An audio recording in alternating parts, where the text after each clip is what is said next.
Retour ici dans cette semaine de la PME, l'événement business de toutes les entreprises à la CCI du Havre. C'est la 12e édition. Je suis ravi d'accueillir Nathalie Dehay, qui est la dirigeante de cabinet de Perf Homme. Alors on dit bien Perf Homme.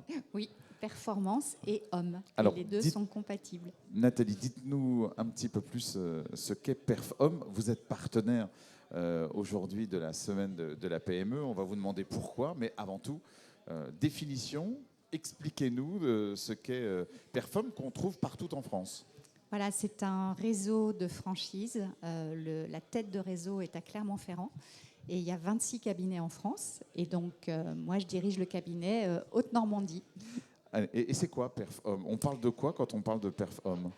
Alors, on parle de conseil en ressources humaines. Et puis, en fonction des spécificités des dirigeants, on a des spécialités. Et donc, nous, en Normandie, notre spécialité, c'est le recrutement cadre et dirigeant.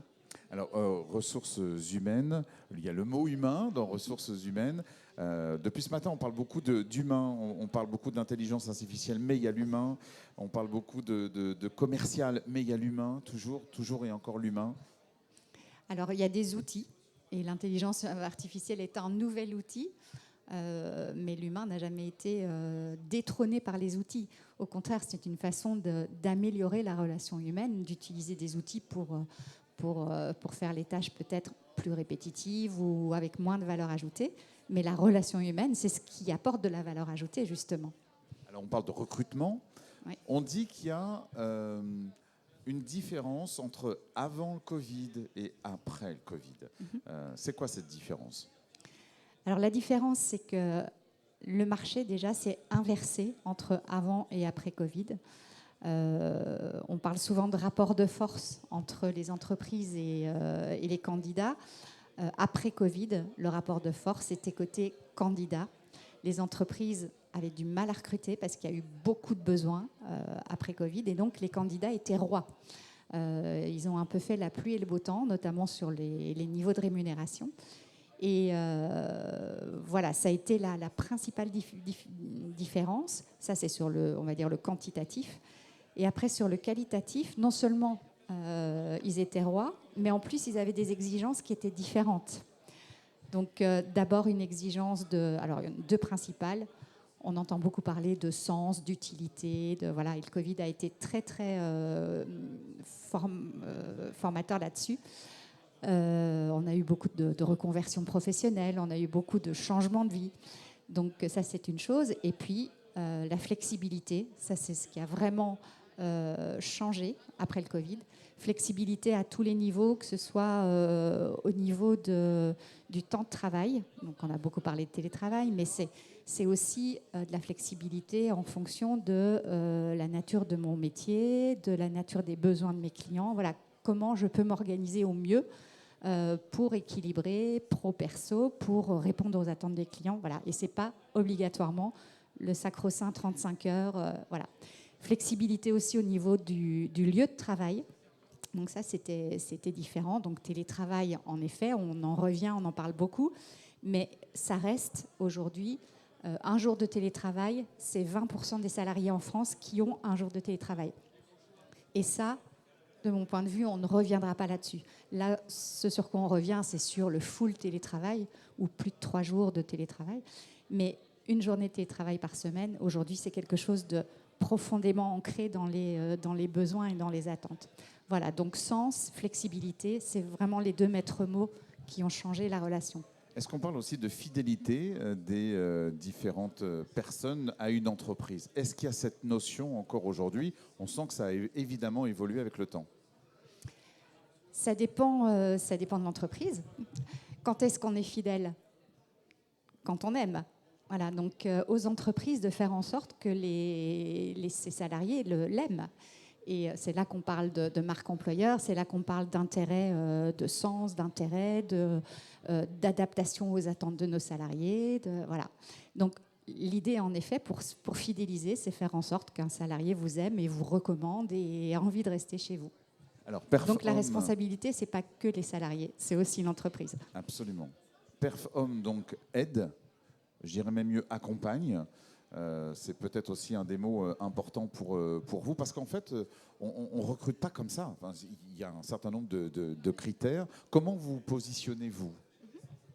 Alors, on se positionne comme un cabinet externe. Donc, on est partenaire des entreprises qui cherchent à recruter des profils spécifiques. Donc, nous, on est spécialisé cadre, direction, dirigeant. Notre spécificité, c'est que toutes les trois au cabinet, donc on est trois, on est normande, on connaît par cœur les réseaux locaux. Donc ça, dès qu'on a une mission, la première question qu'on se pose, c'est qui dans nos réseaux va pouvoir nous aider à trouver cette personne-là. Donc c'est la première question. Et derrière, on fait beaucoup d'approches directes. Aujourd'hui, poster une annonce, ça ne fonctionne plus. Ça permet de faire de la com, ça oui, et puis on n'est jamais à l'abri d'une bonne surprise, mais c'est plus ce qui fonctionne. Donc notre spécificité, c'est de faire de l'approche directe, des profils qui vont correspondre au cahier des charges de nos clients et à qui on pose la question, est-ce que vous seriez ouvert à une nouvelle opportunité? Si oui, on avance, sinon c'est parfait et voilà, on n'insiste pas. On parlait beaucoup d'Europe depuis ce matin. L'Europe aussi, ça a son importance aujourd'hui. Certains pays européens vont chercher des Français ici ou dans d'autres pays également. Cette notion-là aussi, elle est importante aujourd'hui? Alors moi, je ne la vois pas trop. Je pense que le bassin parisien doit être plus touché par la fuite des talents à l'international. Le Havre est une plaque très internationale, donc avec des comptes internationaux, avec des sièges d'entreprises internationales et des sites secondaires de sièges internationaux. Donc plus au Havre en effet que dans le reste de la Normandie. Mais ça reste encore pas aussi important qu'en région parisienne en tout cas. Alors, Perf-Homme s'intéresse aux entreprises évidemment d'un côté, mais aussi aux candidats de l'autre côté. Comment vous faites pour les recruter? Qu'est-ce que vous leur diriez de venir vous voir? Alors, ce que je leur dis, c'est moi je leur vends l'entreprise. Donc, mon client, l'entreprise, va suffisamment m'informer. Enfin, moi, je vais poser plein de questions. Je vais aller visiter l'entreprise. Je vais rencontrer les managers. Je vais essayer d'imaginer l'environnement de travail du futur candidat. Voilà. L'idée, c'est que je puisse être la première commerciale de l'entreprise auprès des candidats. Et parce qu'aujourd'hui, ce sont les 30 premières secondes qui vont faire en sorte qu'un candidat potentiel va me dire pourquoi pas ou non merci. Voilà. Et moi, ce dont j'ai besoin, c'est qu'ils me disent pourquoi pas, parce que derrière, ça me permet d'aller plus loin et d'abord de lui vendre un projet, voir après s'il peut être intéressé. Et puis après, la méthode, c'est quoi? C'est des entretiens approfondis, bien sûr, pour voir si ça va coller avec la culture d'entreprise, avec les compétences attendues, avec le savoir-être attendu. Et puis, on a des tests d'assessment qui permettent de sécuriser le recrutement et des prises de référence systématiques sur les postes de direction, c'est important. Comment on fait pour sécuriser un recrutement? Ça veut dire quoi? Ça veut dire pour être sûr que la personne s'engage pour un certain nombre de mois? Alors, sécuriser, c'est avoir suffisamment d'angles différents pour avoir une vision globale du candidat. Donc, les entretiens, c'est une chose, et bien sûr, c'est important. Mais les tests, c'est une façon aussi d'objectiver les compétences, les moteurs d'un candidat. Et puis, les prises de référence, c'est une façon de se rassurer sur ce qu'on a vu, ou au contraire de confirmer un doute qu'on pouvait avoir. Donc, plus on varie les méthodes, plus on sécurise quelque part le recrutement. Alors, bien sûr, sécuriser, ça veut aussi dire garantir. Donc, on a une garantie de recrutement vis-à-vis de l'entreprise. Donc, c'est-à-dire que si un candidat, pendant sa période d'essai, met fin à sa période d'essai ou s'il ne convient pas, malgré toutes les précautions qu'on a prises en amont, ça peut arriver. Bien sûr, nous, on reprend la mission sans honoraires complémentaires. Et ce qui nous différencie par rapport à d'autres cabinets aussi, c'est qu'on a lancé ce qu'on appelle une garantie candidat. Donc, il n'y a pas de raison qu'il n'y ait que les entreprises qui aient la garantie. Si un candidat qu'on est allé chercher sur un poste a pris le risque de démissionner pour nous faire confiance et aller dans l'entreprise qu'on lui présente, et que voilà, quelque chose ne fonctionne pas, nous on lui garantit qu'on va l'aider à rebondir derrière. Donc on va l'aider à retrouver un autre poste. Et voilà, égalité de traitement entre les deux, le client et le candidat. Alors, quel est l'état du marché actuel de l'emploi? Est-ce qu'il a bougé? Est-ce qu'il change? Est-ce qu'il se rééquilibre? Alors, on a parlé de la période après-Covid, où le rapport de force était clairement en faveur des candidats. Depuis le printemps dernier, on va dire qu'il se rééquilibre, c'est-à-dire que on a un marché qui s'est un peu assaini. L'inflation des salaires s'est terminée, donc voilà, ça s'est stabilisé aussi. Et quelque part, on est revenu dans un marché plus équilibré.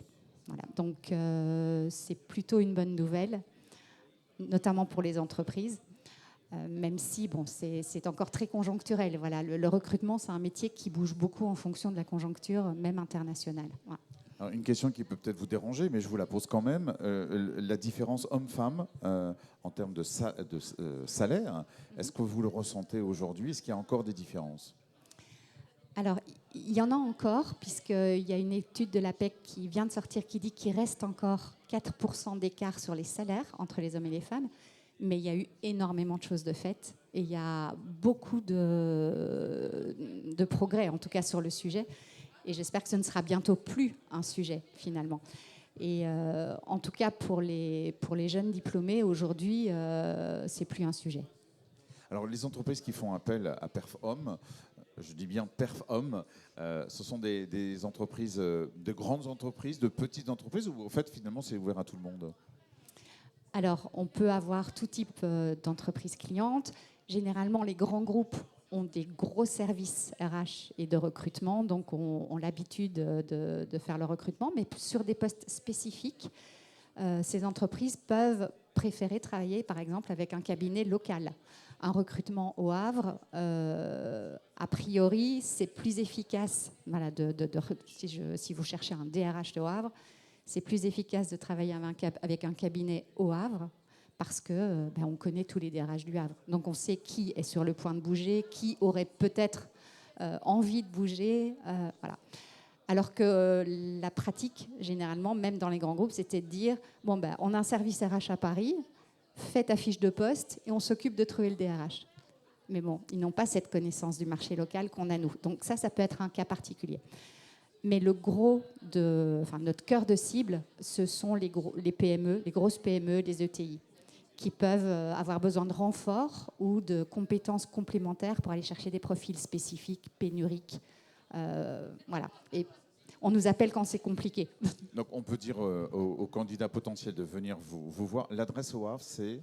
C'est au coworking à la Une, HUNE, comme PerfHomme avec un H. Et on rappelle qu'il y a 26 cabinets en France de PerfHomme, donc 4 en Normandie, à Rouen, Le Havre, Louviers, Louviers-Val-de-Reuil. Voilà, Louviers-Val-de-Reuil. Et au Havre, c'est Fanny Kennessan qui est sur ce cabinet au Havre. Donc, si vous voyez cette vidéo, vous pouvez évidemment aller voir directement le cabinet au Havre. Et si on est une entreprise, ici, à la Chambre de commerce, on peut venir dans le cadre de la semaine de la PME et on peut évidemment vous joindre pour apporter toutes les problématiques qu'on peut avoir pour le recrutement. Exactement. Et puis on organise deux ateliers. Donc Fanny a animé ce matin un atelier sur recruter les générations Z.